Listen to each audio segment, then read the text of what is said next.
Kadi bila malipo.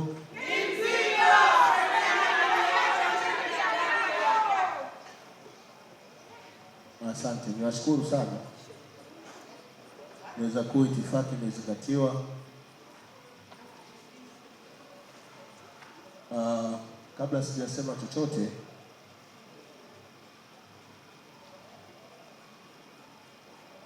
tafrija yenu hii ilibidi ihudhuriwe na mratibu wa matawi mkoa wa Dar es Salaam, ndugu Shaban Mgonja.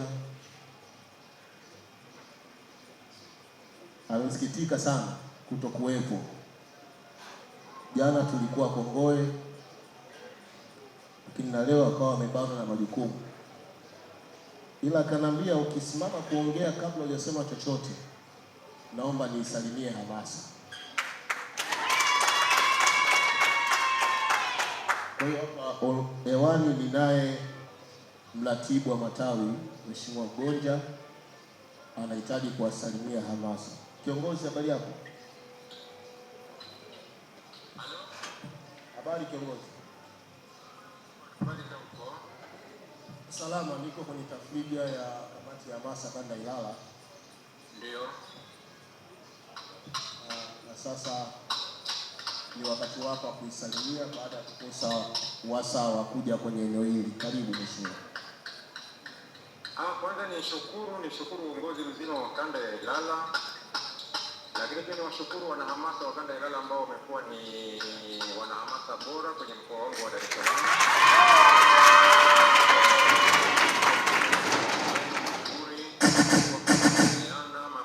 Matawi yenu kwa mmejihusisha na mambo mengi ya kijamii kwenye matawi yenu. Binafsi najivunia sana hamasa ya Ilala kuliko kanda zingine zote. Kwa hiyo nawapongeza sana. Lakini pia niwashukuru kwa kuangalia, kwa kuona na umuhimu wa kukaa pamoja kusherehekea sikukuu ya mwaka mpya ambayo leo mmeamua kukaa pamoja na kufanya tathmini. Asante sana kanda ya Ilala kwa kazi kubwa mnayoifanya. Lakini isiwe mwisho, tuendelee kwa sababu tuna kazi kubwa ya kufanya kwenye klabu yetu, hata kwenye mkoa wetu wa Dar es Salaam. Kwa nategemea mfunga na wenzake, kina mzazi, kina Mbungo, mtaendelea na juhudi zenu hizo ambazo mlikuwa mmezianza, na na imani kupitia ninyi mko tutafanikiwa malengo yetu tuliyoyaweka.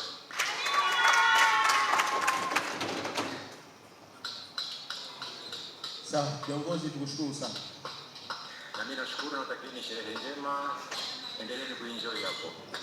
Asante sana. Yanga oye!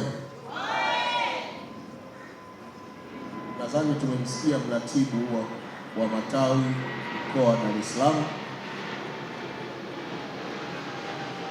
Pongezi zake. Kuna kitu huwa ananiambiaga nikataka mkisikie akisema yeye mwenyewe na msikie kwenye masikio yenu.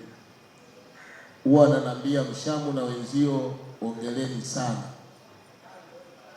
kwa sababu katika mkoa wa Dar es Salaam hamasa Ilala kwake ni hamasa bora kuliko hamasa zote. Kwa hiyo hii nayo inatufanya hata sisi viongozi wa kanda tuwapongeze, kwa sababu umetujia sisi heshima, kwa maana inaonyesha jinsi gani hatujakosea kufanya ule uteuzi wakati tunaiunda hii kamati. Kwa hiyo muendelee hivyo na hizi pongezi ziendelee, kwa sababu mmeaminiwa. Hii kamati tangu nimeiteua, huu sasa ni mwaka wa 3. Sijawahi kupunguza, isipokuwa huwa nafanya maboresho ya kuongeza ili iendelee kuboreka zaidi hii kamati.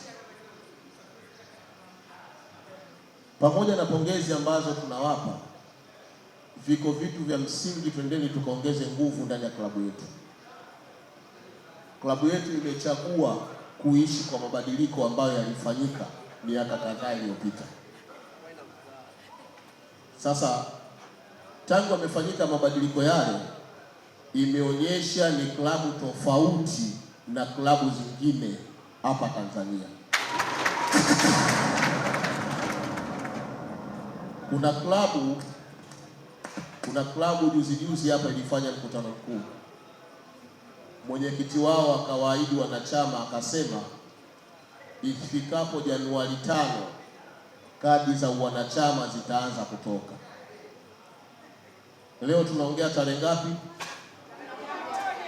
Hiyo klabu haina kadi yoyote ya wanachama iliyotoka. Noma sana.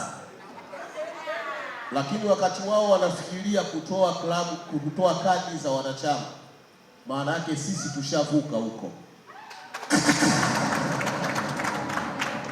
Tayari zilishatoka, tunazo, tunatamba nazo. Tunachokifanya ni kuhimizana sasa, yule ambaye kadi yake ilishakufa aweze kuirenew, ailipie, aendelee kuwa mwanachama hai. Ndio sehemu ambazo sisi tupo. Hatupo tena kwenye kujadili kadi ya mwanachama itakuwaje, itatokaje. Yanga ilishavuka huko. Hii tunawaachia wao wajadili. Sisi tunahimizana, kadi uliyokuwa nayo uendelee kuwa mwanachama hai. Kama kadi yako iliisha muda, irenew. Na tumechagua utaratibu wa kuishi hivyo. Sisi tulishatoka kuwa klabu ya kungoja uchaguzi uje, aje mgombea kulipieni kadi ili watu waende kwenye uchaguzi. Sisi tulishatoka huko Yanga Afrika.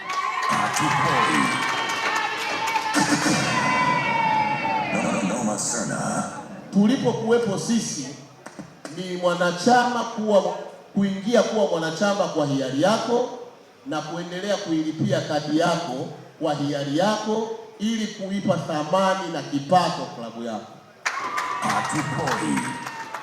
Ndio sehemu ambayo Yanga Afrika sasa hivi ipo. Narudia tena, zama za kungoja uchaguzi uje, mgombea apite kwenye matawi alipie watu kadi wawe wanachama wakampigie kura, sisi Yanga huko tulishavuka, hatupo. Sisi sasa hivi tunaishi kwa kujuana wanachama wangapi na washabiki wangapi, na tunawalingania waliokuwa washabiki watoke kuwa washabiki waje kuwa wanachama wenye maamuzi halali ya klabu yao.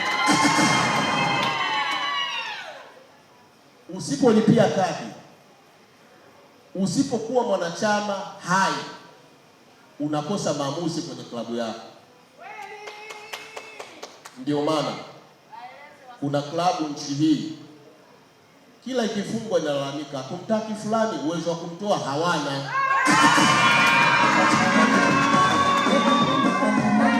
Hawana uwezo wa kumtoa kwa sababu wanaosema hatumtaki fulani sio wanachama halali wa hiyo klabu. Unamuondoaje? Sisi Yanga Afrika tulipopita kwenye kile kipindi cha kichezi, si mnakumbuka? Kauli yetu ilikuwa moja. Ukimkuta mwana Yanga mwanamke anasema hatuchezi. Ukikutana na mwana Yanga mwanaume anasema hatuchezi. Ukikutana na mwana Yanga mtoto anasema hatuchezi. Ukikutana na mwana Yanga mkubwa anasema hatuchezi. Ukikutana na mwana Yanga mwenye akili timamu anasema hatuchezi. Ukikutana na mtu mwenye ugonjwa wa akili chizi kabisa, yuko jalalani, ukimuuliza we Yanga ndio tunacheza kucheza, nakwambia hatuchezi. Hii ndio klabu yenye umoja. Na waliokuwa wanasema vile sio viongozi, waliokuwa wanasema vile ni wanachama. Jeuri ya kusema vile ilikuwa inatokana na uhalali wa wanachama tuliokuwa nao. Tulifika mahali tulisema kiongozi yoyote atakayechukua timu kuipeleka ikacheze, mlango uko wazi, asirudi tena. Tulisema vile kwa sababu ya uhalali ya wanachama tuliokuwa nao wa kulipa ada shilingi 24,000 kila mwaka. Sasa usipokuwa mwanachama hai wa Yanga Afrika, huwezi kuwa na kauli zile na huwezi kuwa na maamuzi yale. Usipokuwa hai, usipokuwa mwanachama, ndio unakuwa kama wale jamaa, hatumtaki fulani, uwezo wa kumtoa hawana, kwa sababu sio wanachama. Kwa hiyo hii ambayo nazungumza nayo leo, ninazungumza na kamati ya hamasa kanda hii ya Ilala.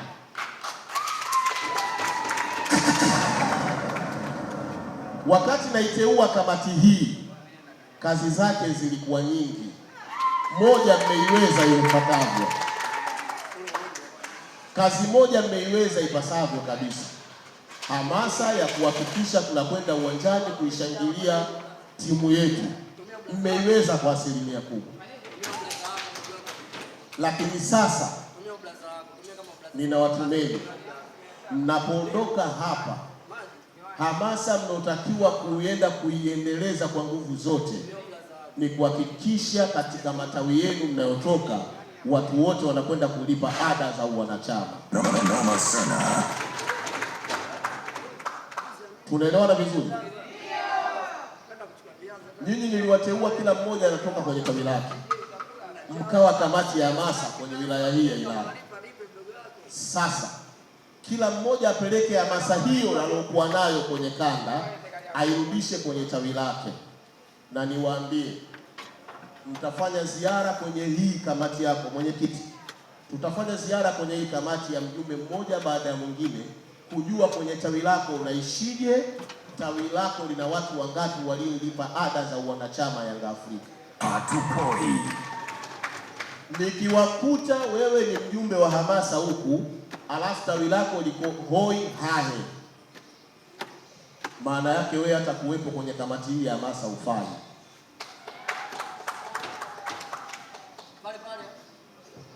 Lakini pia tutafanya ukaguzi wa kamati hii ya hamasa kuanzia viongozi wenu mpaka wajumbe. Tunahitaji ukiwa kwenye kamati hii ya hamasa wote muhakikishe niwakute mkiwa wanachama hai. Nikikutana na mwanahamasa kadi yake haijalipiwa, iondoe haraka iwezekanavyo kwenye hii kamati ya hamasa, utufai. Noma Serna. Huwezi kuhamasisha watu wakati wewe mwenyewe hujalipa ada. Yanga Afrika tuko kwenye eneo hilo sasa hivi. Yaani maana yake sisi tukimlaumu mchezaji yuko chini ya kiwango, tunayo haki kwa sababu tunashiriki mapato ya kwenda kumnunua huyo mchezaji. Sio unakaa tu unamlaumu mchezaji alafu wewe sio mwanachama wa Yanga Afrika. Ni ada ya wanachama. Sasa unamlaumu vipi? Sisi tunaelewana vizuri. Sisi ndio wenye klabu. Waliobaki tumewatuma wakiongozee klabu yetu. Kwa hiyo tuhakikishe tunatengeneza uhai wetu wa wanachama. Kanda hii Jumapili ya leo tumekuja hapa kujumuika na nyinyi. Lakini Jumapili ijayo nadhani taarifa ziko mle kwenye group. Tupo kwenye muendelezo wa kuyatembelea matawi ya kanda Ilala.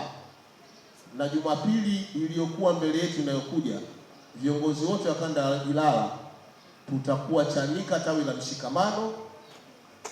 Tukitoka Chanika tawi la Mshikamano, tutakwenda tawi la Pugu Kigogo Fresh. Mwenyekiti wa Mshikamano upo hapa, ndio mwenyekiti wa kamati hii ya hamasa. Unapotoka hapo uende ukaandae kikao kikubwa cha tawi lako. Tunahitaji tuwakute viongozi wa tawi na wanachama wote wa tawi. Malengo ni kuja kuangalia hiyo tawi uhai wake. Lina wanachama wangapi ambao tayari wamelinyuu kadi zao na wangapi hawajalinyuu, na kwa nini na tufanye nini.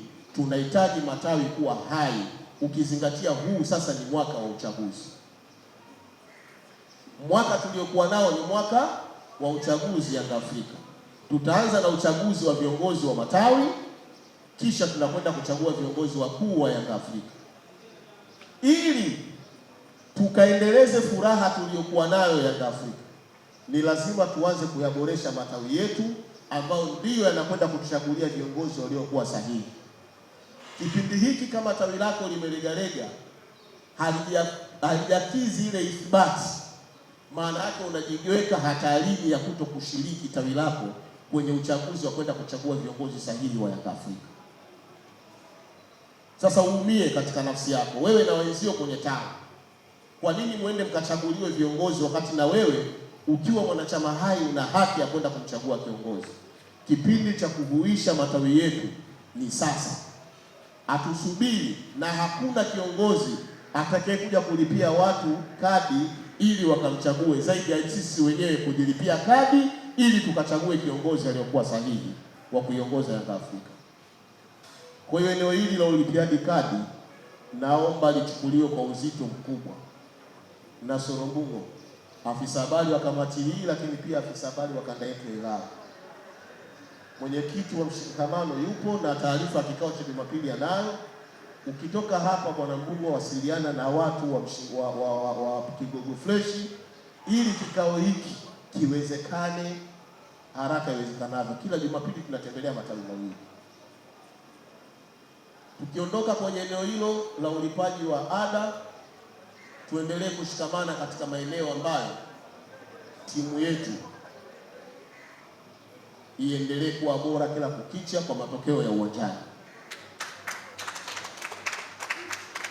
Tumeshiriki Mapinduzi Cup, tulitamani. Hakuna mwana Yanga ambaye alikuwa hatamani kukutana na Makolo kucheza fainali pale Pemba.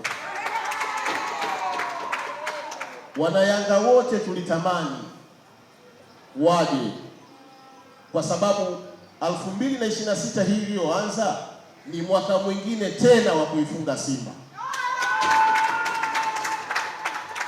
Yaani huu ni mwaka mwingine tena kama ilivyokuwa miaka iliyopita, na tunahitaji huu mwaka huu mpaka huo unakwisha tuwe tumetimiza mara 10 mfululizo. Sasa sisi tuliamini fainali ya Mapinduzi tunaenda kutimiza mara ya 7. Wakala unyoya hawajakimbia kwa makusudi, ndio uwezo wao ulipoishia. Lakini kwa sababu wao wameondoka, walioondoa mtu wetu kazi wanayo, watuambie kwa nini walifanya vile. Lile kombe tunalitaka. Kwa hiyo tuendelee na mshikamano. Jumanne tutakuwa Pemba kwa kuhakikisha tunachukua kombe la Mapinduzi kulileta pale Jangwani. Lakini shughuli hiyo ikiisha, tukumbuke tuna shughuli ngumu tarehe 23. Timu yetu itakuwa Misri tukicheza na Al Ahly, muendelezo wa klabu bingwa Afrika. Dua na sala zinahitajika tukapate matokeo au tukapate